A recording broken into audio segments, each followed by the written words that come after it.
Sniper Elite's Battle Royale mode is cancelled because of Concord. Now, let me break this thing down.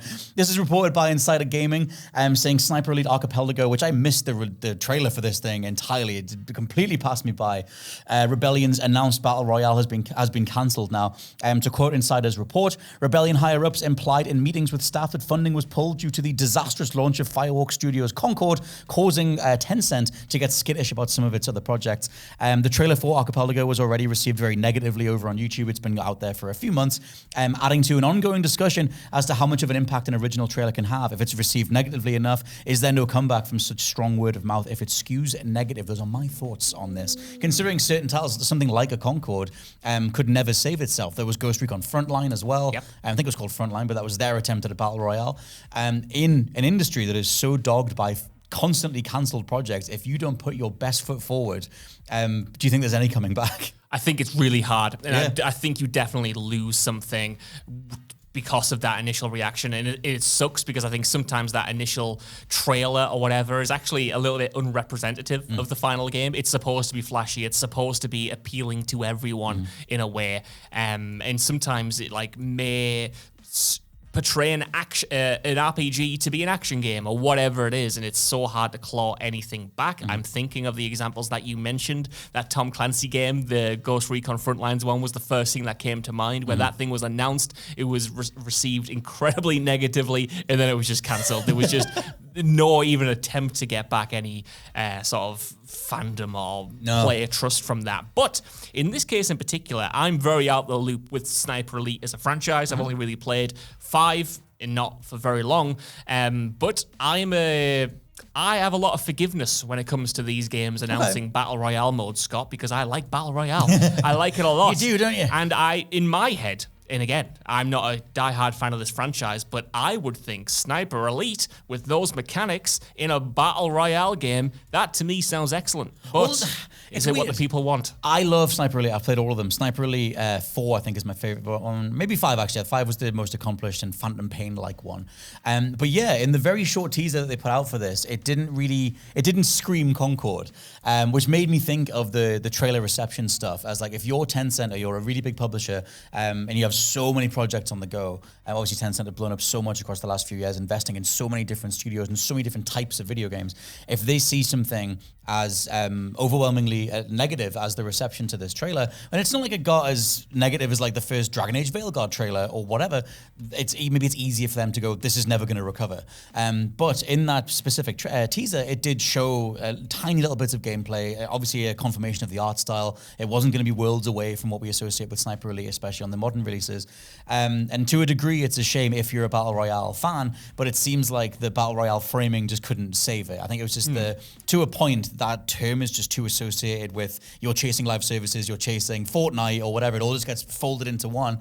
And for whatever reason, they've now pulled out. So, but it's interesting because, Sniper Elite Resistance has been announced very recently as well, which was almost like Rebellion going, don't worry, we're giving you a proper one. It's okay. And we're still going to be moving forward with what you want. Which I would have said would have been a way to save the negative side of things. Yeah, do both. Yeah, do both. You're not doing a Sony where you're acting like single player stuff is on the back burner while we focus on live services.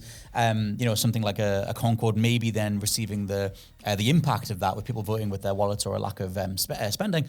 But that still didn't save them. It was just that, at least from the publisher side, they were like, people are never going to like this. Yeah. Just focus on what you know you can do well. That's it. I've got a lot of thoughts on this, unsurprisingly, because I'm I was going to say a gob S word, but I'm just a big mouth. Let's go with big mouth. That won't get us banned or demonetized for swearing. But I guess whether I think this is a tragedy or not falls down to why was this being made to begin with? Was this just a business decision like you alluded to there? Was it because Battle Royales at one point were the next big thing and making lots and lots of money, so let's take an established franchise, let's pivot it, let's monetize it, let's do this? Or was it something the team really wanted to do and thought, look, we've got this franchise, we've got this set of mechanics, we want to give a multiplayer game with them a whirl? Because I think if it's that, it is a shame. But if it is as easy as Tencent saying, look, we're going to put a bunch of live service games into production, let's just get them out, let's use our teams to do that,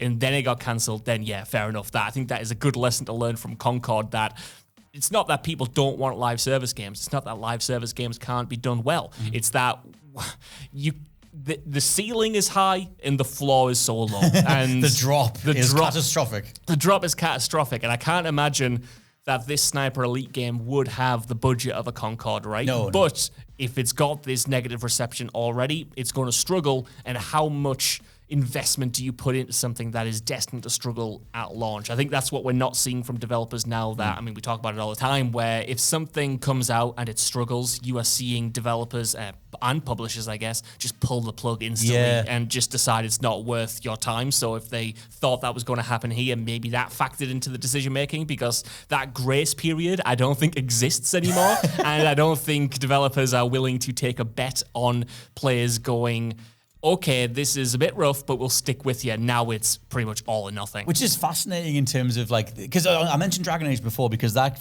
Dragon Age Veilguard's first trailer was horrible. Like that, I forget the song that was on it, but it was all cued to be like, here's like, I love the game now. I like the game a lot now, but like that initial thing of like freeze frame, name, like we're having this pop. It was very arcane, which like even the Arcane show, the more they lean into the Imagine Dragon stuff, the title sequence is the worst thing about Arcane. And having that whole music video in season 1, episode 4, it's horrible. My overall point is though, when you lean that hard into something that is a bit more, is different to what people are expecting. It was the case in Dragon Age where that initial trailer was horrible.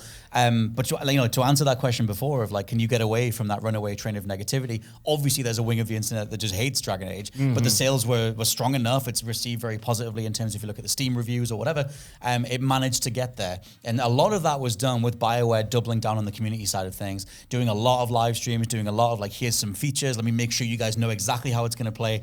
Don't worry, whichever PR person thought that was a good idea for the trailer, they're not involved in the main game. Just give it a minute, we'll get there. And I feel like Veilguard was able to claw its way out of that. I have seen obviously a lot of sales comparisons, but a lot of them are to Inquisition's lifetime sales of like 12 million.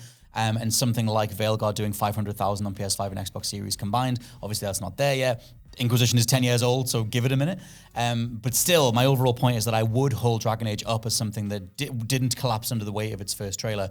And a lot of that takes investment from the publishers and the developers to go, no, we can right the ship, and it's worth doing. A Sniper Elite Battle Royale game, assumedly, was just not worth doing. I wonder how many people working on regular Sniper Elite games didn't maybe want to push for it in the first place. Maybe it was a top-down greenlit thing anyway. And maybe they'll do an extraction shooter next and see how that goes. Or a hero shooter or something like that. No, when we get the Sniper Elite hero shooter, that's when it's definitely gone too far. Even I know John that's Sniper. a bit too cynical. Yeah, I don't need him. Get him away from me. But yeah, I feel like the wider conversation as well is like that ripple effect from Concord, where you've got Sony CFO Hiroki Totoki saying that they're not going to do live service. They're going to focus on single-player games again. Obviously, there are multiple live service titles that are already in the works. We haven't seen how things like Fair Games or Marathon run, but those are projects that are already in the works. They're not greenlighting things like that going forward, or at least for a period, while they get back to single player. And a lot of that just comes from how unprecedented a disaster Concord was.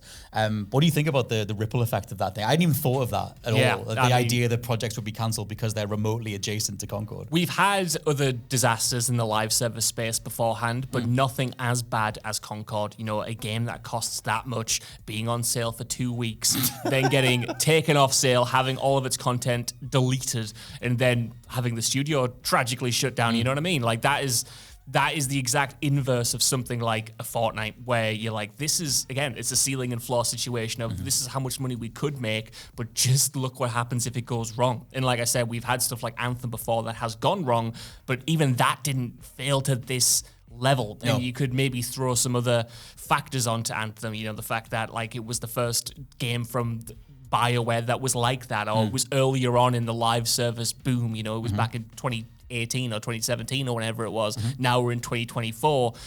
It's the same stuff doesn't sell, and people will just reject it outright like they did with Concord, and they won't even give it a go if it's free. You know, but you can say Concord maybe shouldn't have been priced at that price point. But even the beta wasn't being played. So it's like, if you can't sell people with a beta, if you can't get people to even have the curiosity to jump in and give something a go, it's tough, and I think studios, Sony, but everyone else seemingly are starting to see just how much they can lose on the investment versus how much they can gain, and that risk reward, has to be noticed now. So many of these ideas are, I'm not gonna say anti-player because they're not, but like the wider idea of like, well, we'll just do one of them. We'll just do a live service. We'll do a battle royale. Just make it work, make it fit.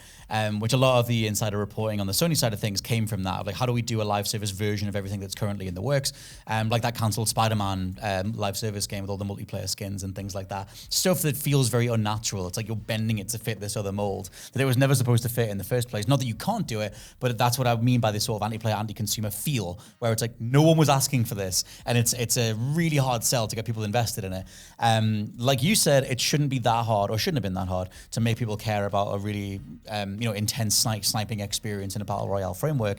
But for whatever reason, once you start getting publishers that have that much money that are that skittish, where they don't care about the people involved, the developers, the human side of it, it's just numbers on a sheet. And it's like, well, the dislike bar is that big. It's been 3 months. There's not any word of mouth. Just can it? Like, I think that's an interesting wrinkle to the industry going forward when you do have the ongoing conversation of multiplayer dominance and live service dominance sales-wise, or especially revenue-wise, versus single player, where even EA have like realized that the Jedi Survivor game, like the Jedi trilogy, or it will be a trilogy, is being received so much better than a lot of their live service stuff. Like, is this just a lesson that everyone just has to learn? I think so, 100%. And I don't know if you agree with this, but I wonder about whether there is even capacity to experiment outside the confines of a franchise anymore. And what I mean by that is, back in the day, you could maybe give Sniper Elite, they may have even have had this in the earlier installments, like give it a multiplayer mode, see if people react, see what resonates with fans. But now, if you say we're going to do a Sniper Elite multiplayer game, it has to be this hugely expensive live service thing. And we saw that in the case of Concord, where Concord didn't really look like it cost $200 million minimum, right? And it could have been way more than that.